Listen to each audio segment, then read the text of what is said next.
हुआ था जहाँ चुड़ैल का साया था। तू तो औरत है, तेरे घर का मर्द कहाँ है? उसे बाहर बुलाओ, मैं उसे लेने आई हूँ। चुड़ैल जी, इस घर में तो कोई मर्द है ही नहीं। मेरे पति को तो आप पहले ही अपने साथ उठाकर ले जा चुकी हैं। अब केवल मैं ही बची हूँ इस घर में। चल भाग यहाँ से, तू मेरे किसी काम की नहीं है। मुझे ये बता कि क्या कोई और मर्द बचा है इस गांव में? नहीं नहीं चुड़ैल जी, जितने भी मर्द इस गांव में थे उन सबको तो आप पहले ही अपने साथ ले जा चुकी हैं। अब इस गांव में कोई और मर्द नहीं बचा। फिर चुड़ैल घसीटा को छोड़कर वहाँ से चली जाती है। आज तो बाल बाल बच गया, इस साड़ी ने मेरी जान बचा ली।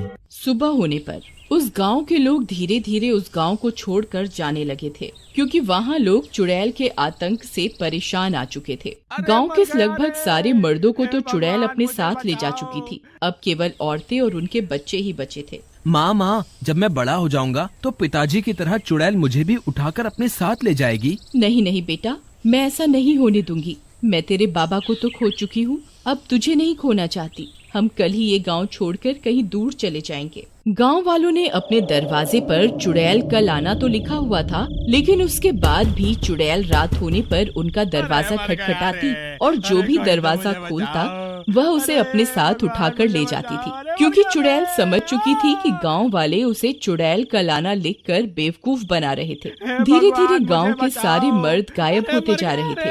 अब गांव में केवल 2 ही आदमी बचे हुए थे। एक था घसीटा और दूसरा था लल्लन। वह भी सिर्फ इसी वजह से बचे हुए थे क्योंकि वह दिन रात औरतों के भेष में रहा करते थे। चुड़ैल उन्हें हर बार औरत समझकर छोड़ दिया करती थी। फिर एक दिन, अरे भाई लल्लन, अब तो केवल हम 2 ही आदमी बचे हैं पूरे गांव में। मुझे तो बहुत डर लग रहा है। अगर चुड़ैल को हमारी असलियत के बारे में पता चल गया तो वह हमें तड़पा तड़पा के मारेगी।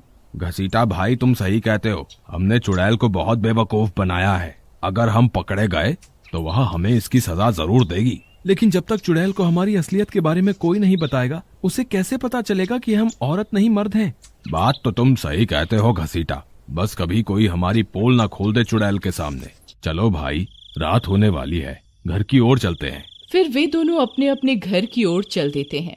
माँ, मुझे लगता है कि अगर घसीटा और लल्लन चाचा खुद अपने आप को चुड़ैल को सौंप दें तो चुड़ैल उन्हें भी वहाँ ले जाएगी जहाँ वो मेरे बाबा और बाकी गांव वालों को ले गई है। फिर हो सकता है घसीटा और लल्लन चाचा बाकी सब गांव वालों को भी वहां पहुंचकर आजाद करवा लें। बात तो तुम सही कहते हो बेटा, लेकिन घसीटा और लल्लन महाडरपोक इंसान हैं। वे अपनी जान बचाने के लिए औरत के भेष में रहते हैं। भला वे अपनी जान क्यों खतरे में डालेंगे? लेकिन मुझे लगता है आपको उनसे एक बार बात जरूर करनी चाहिए। फिर अगले दिन गांव की कुछ औरतें मिलकर लल्लन और घसीटा से बात करने जाती हैं और उन्हें बताती हैं कि वे दोनों चाहें तो बाकी सब गांव वालों की जान भी बचा सकते हैं। तुम्हारा दिमाग तो खराब नहीं हो गया निर्मला, जो हमें मौत के मुंह में जाने को बोल रही हो? हम दोनों अपनी जान खतरे में नहीं डाल सकते। ये तरकीब किसी और को जाके समझाओ। इतना बोलकर लल्लन और घसीटा वहाँ से चले जाते हैं। माँ, क्या कोई और रास्ता नहीं है जिससे मेरे बाबा वापस अपने घर आ सकें? नहीं बेटा, ये घसीटा और लल्लन ही हमारी आखिरी उम्मीद थे। अब तुम्हारे बाबा कभी वापस लौट के नहीं आ पाएंगे। फिर बबलू रास्ते भर ये सोचता रहता है कि वह अपने बाबा की जान कैसे बचाए। फिर रात होने पर, माँ, आप मुझे चुड़ैल के हवाले कर दो, फिर मैं बाबा और बाकी गांव वालों को छुड़ाकर वापस ले आऊंगा। नहीं बेटा, तुम अभी बच्चे हो। चुड़ैल अभी बच्चों को अपना शिकार नहीं बना रही। अब तुम जाओ, रात बहुत हो रही है, जाके सो जाओ। इतना बोलकर वह वहाँ से चली जाती है। अगर मेरी लंबाई थोड़ी सी बड़ी हो जाए और मैं नकली मूछें लगा लूं तो चुड़ैल अवश्य मुझे अपने साथ उठाकर ले जाएगी। फिर बबलू काली स्याही से नकली मूछें बना लेता है और अपने पैरों के नीचे लकड़ी बांधकर अपनी लंबाई को बड़ा कर लेता है। अब तो मैं बिल्कुल बाबा जैसा लग रहा हूँ। फिर वह चुड़ैल का इंतजार करने लगता है, लेकिन बहुत देर तक चुड़ैल वहाँ नहीं आती। लगता है चुड़ैल ये समझ चुकी है कि अब इस गांव में कोई भी मर्द नहीं बचा, इसलिए वो आज शिकार करने इस गांव की तरफ नहीं आई। लगता है मुझे ही उसकी तलाश में जाना होगा। फिर बबलू अपने साथ एक खंजर भी रख लेता है। फिर वह खुद ही घर से बाहर निकलकर चुड़ैल की तलाश में जंगल की ओर चल देता है। वह बिना डरे डरावने जंगल में चलता जाता है। फिर थोड़ी देर चलने पर अचानक चुड़ैल उसके सामने आ जाती है। अरे वाह, इस गांव के सारे मर्दों को तो मैंने उठा लिया था, तो फिर ये कहां से आ गया? तू इस गांव का तो नहीं लगता। तू कहां से आया है? चुड़ैल जी, मैं साथ वाले गांव से आया हूँ। किसी काम से शहर जा रहा था। लेकिन अब तू शहर नहीं जा सकता क्योंकि तू मेरा शिकार है।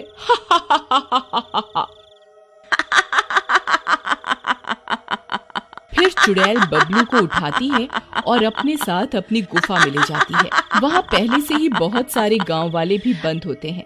वह बबलू को भी उसी पिंजरे में कैद कर देती है और आराम करने के लिए वहाँ से चली जाती है। बबलू अपने बाबा को देखकर खुश हो जाता है। बाबा, आप जिंदा हैं? तुम कौन हो भाई? बाबा, मैं आपका बेटा हूँ, बबलू। फिर बबलू अपनी मूछें हटा देता है। अरे, तुम तो मेरे बेटे बबलू हो।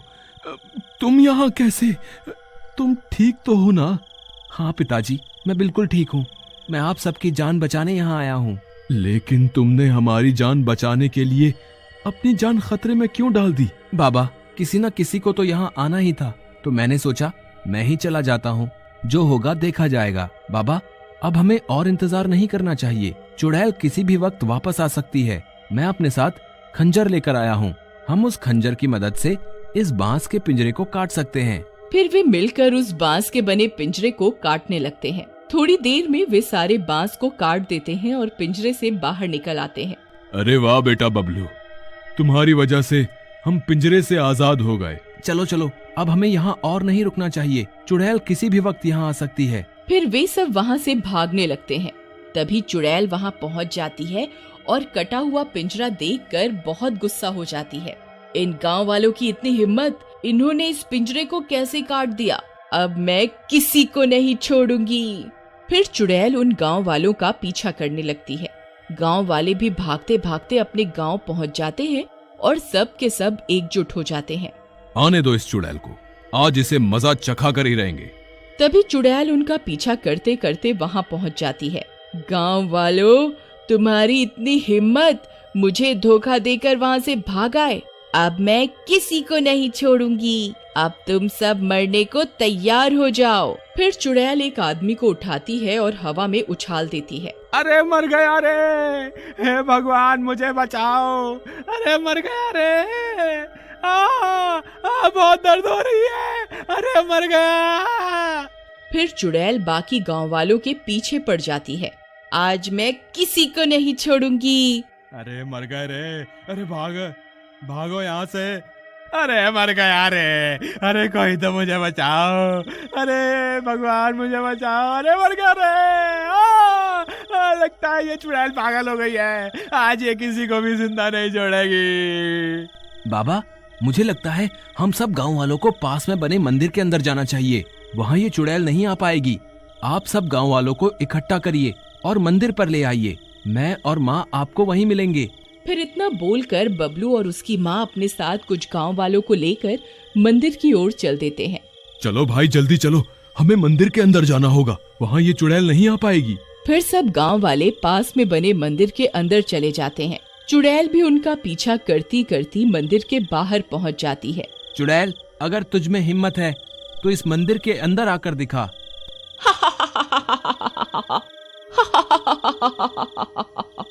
तुम्हें क्या लगता है तुम इस मंदिर के अंदर जाने से बच जाओगे?